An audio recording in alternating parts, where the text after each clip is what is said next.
이제 요한계시록 6장으로 들어왔는데 요한계시록 6장에서부터는 예수님께서 하나씩 인을 떼는 장면이 나옵니다.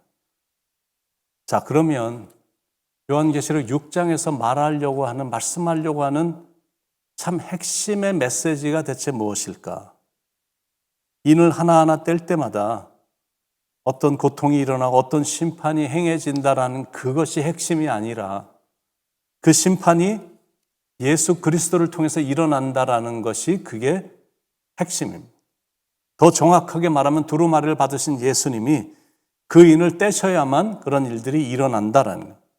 그러니까 심판 자체나 심판의 내용보다 예수님이 누구신지를 살펴보는 게 더 중요한 겁니다. 일반적으로 요한계시록을 공부를 하거나 요한계시록에 대한 메시지를 이렇게 듣는 경우에 그 내용을 보면 이런 일이 어떻게 일어나면 언제 일어나면 누구에게 일어나며 지금은 말세다 이런 것들에 관심이 집중돼 있거든요. 그런데 요한계시록의 참 핵심은 그게 아니다라는 거예요. 요한계시록의 핵심은 예수 그리스도가 누구시냐. 그게 핵심인 겁니다. 그래서 요한계시록을 공부하면서 예수 그리스도에 관해서 더 확실히 아는 게 더 중요합니다. 요한계시록 6장에서부터 요한계시록 19장까지는 마지막 날 7년 환난 동안에 이 땅에서 일어날 일들에 대한 내용입니다. 예수님께서 7인으로 봉한 책을 하나님으로부터 받으셔서 드디어 책 안에 기록된 것을 하나씩 떼십니다. 어린 양이신 예수님께서 그 인을 하나씩 떼실 때마다 장래 일들이 하나씩 예언이 됩니다. 어린 양이신 예수님이 첫 번째 인을 떼십니다. 1절에 내가 보매 어린 양이 7인 중에 하나를 떼시는데 그때 내가 들으니 내 생물 중에 하나가 우레소리같이 말하되 오라 하기로 내가 보매 사도 요한이 보매 어린 양이 예수님이 그 말씀입니다. 7인 중에 하나를 떼시는데 하나님께서 실행하시려고 계획하신 일들의 내용이 담겨있는 7개의 보인 중에 하나를 예수님이 이제 막 직접 떼시는데 그 내용이에요.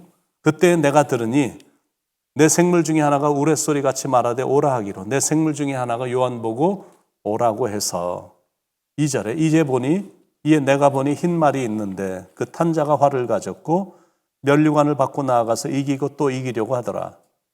이에 내가 보니 흰 말이 있는데 흰색은 성결함과 의로움을 나타내는 빛깔인데 여기서 말하는 이제 흰 말이란 예수님의 사역을 통한 정복과 승리를 상징하는 겁니다. 계시록에 보면 흰 것이라는 그 단어들이 꽤 많이 나오는데 요한계시록 1장 14절에도 보면 그의 머리와 털의 희기가 흰 양털 같고 눈 같으며 그리스도의 의로움과 거룩함을 말합니다.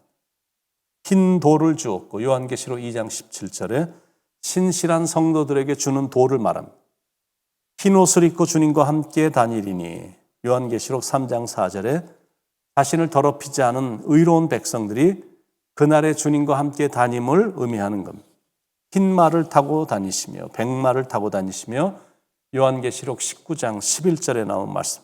그거는 재림하시는 주님의 모습을 그렇게 표현한 겁니다. 내가 하늘이 열린 것을 보니 보라 백마와 그것을 탄 자가 있으니 그분이 예수님이시다는 거예요. 요한계시록 19장 14절에도 그를 따르는 하늘에 있는 군대들도 희고 깨끗한 세마포를 입고 흰 말을 타고 그를 따르더라. 요한계시록 20장 11절에는 하나님의 최종 심판의 보좌도 흰 보좌라고 말하고 있어요. 또 내가 크고 흰 보좌와 그 위에 앉으신 이를 보니 그러므로 흰 말과 그 탄 자는 심판하시는 예수 그리스도를 말씀하는 겁니다. 그 탄 자가 활을 가졌고 적을 쏘는 무기로서 말씀을 상징하는 겁니다. 활이란 것은 방어 무기가 아니라 공격 무기거든요. 그리고 그 흰 말을 탄다라는 것은 오직 그 당시에는 정복자만 흰 말을 탔습니다. 무슨 말이냐면 예수님은 정복자로 그리고 승리자로 오실 것이다라는 겁니다. 면류관을 받고 나아가서 이기고 또 이기려고 하더라. 결국 그리스도가 정복할 것이고 승리할 것이다라는 것. 이제 어린 양이신 예수님이 두 번째 인을 떼십니다. 3절 4절에 둘째 인을 떼실 때 내가 들으니 둘째 생물이 말하되 오라 하니 이에 다른 붉은 말이 나오더라. 그 탄 자가 허락을 받아 땅에서 화평을 제하여 버리며 서로 죽이게 하고 또 큰 칼을 받았더라. 붉은 말이 나오더라. 불다라는 것은 피 흘림과 불을 상징합니다. 붉은 말이란 전쟁을 통해 일어난 살상과 사륙을 상징하죠. 그 탄 자가 허락을 받아 땅에서 화평을 제하여 버리며 전쟁에 대한 공포심과 또 불안함과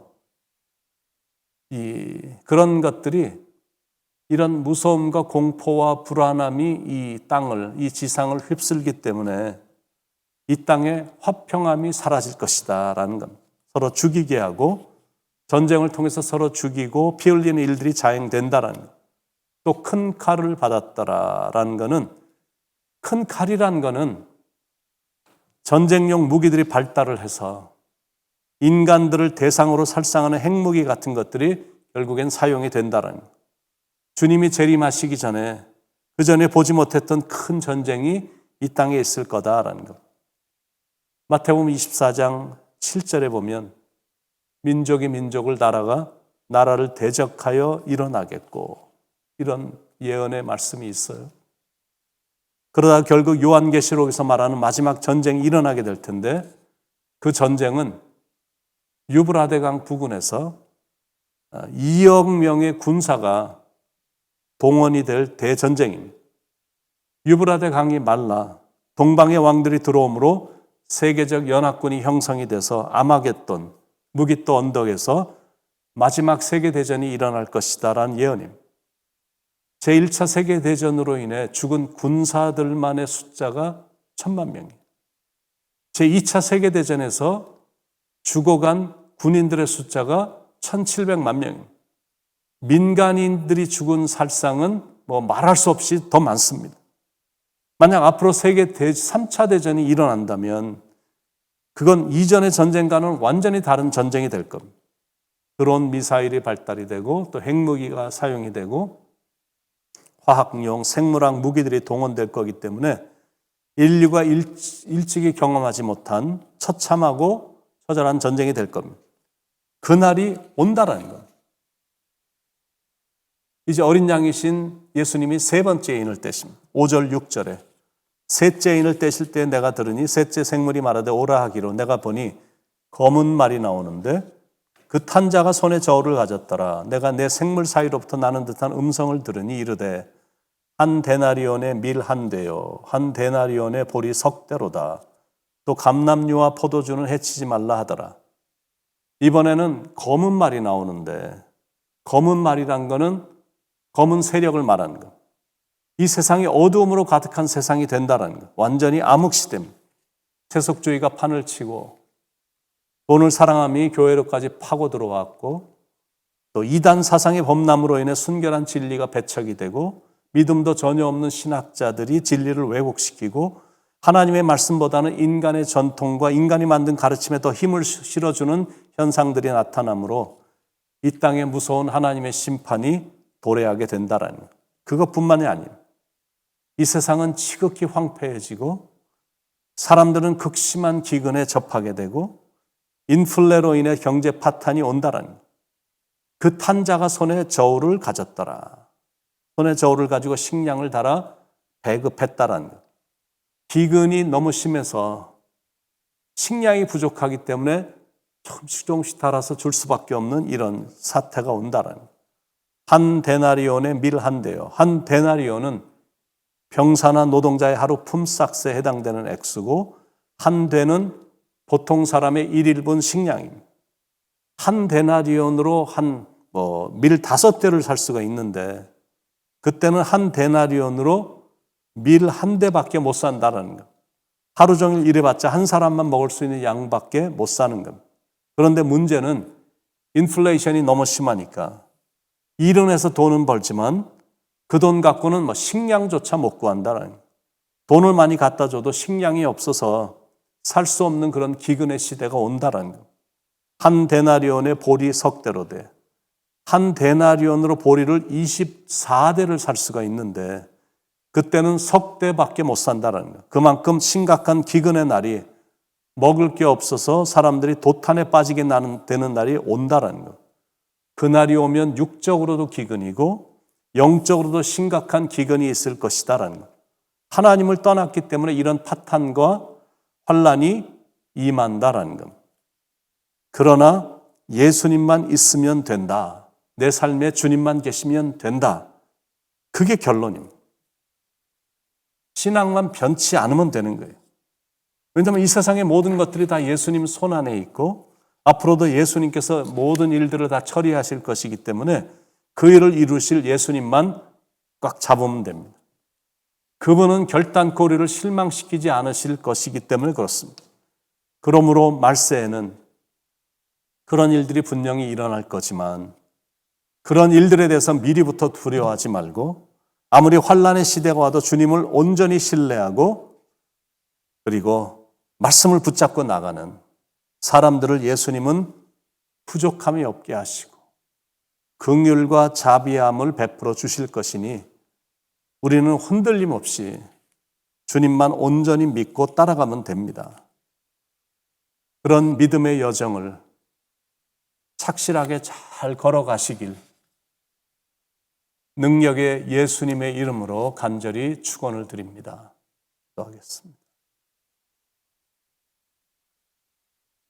이제 그날이 다가오게 될 텐데 그날이 오면 성경에 언급된 대로 이런 처절한 일들이 일어나겠지만 그러나 심판하실 주님을 우리는 온전히 섬기고 있고 그분을 따르고 있고 주님이 주신 말씀을 의지하며 살아가는 우리들이니 그런 자들에게는 보호하시고 지켜주시고 온전히 인도해 주신다라는 이런 위로의 말씀을 전해주시니 참 감사합니다. 세상을 따라가지 않게 하시고 많은 사람들이 간다고 해서 결국엔 멸망의 길이 될 텐데 멸망의 길로 들어가는 어리석음이 절대 없도록 성령님이 인도해 주셔서 구원의 길,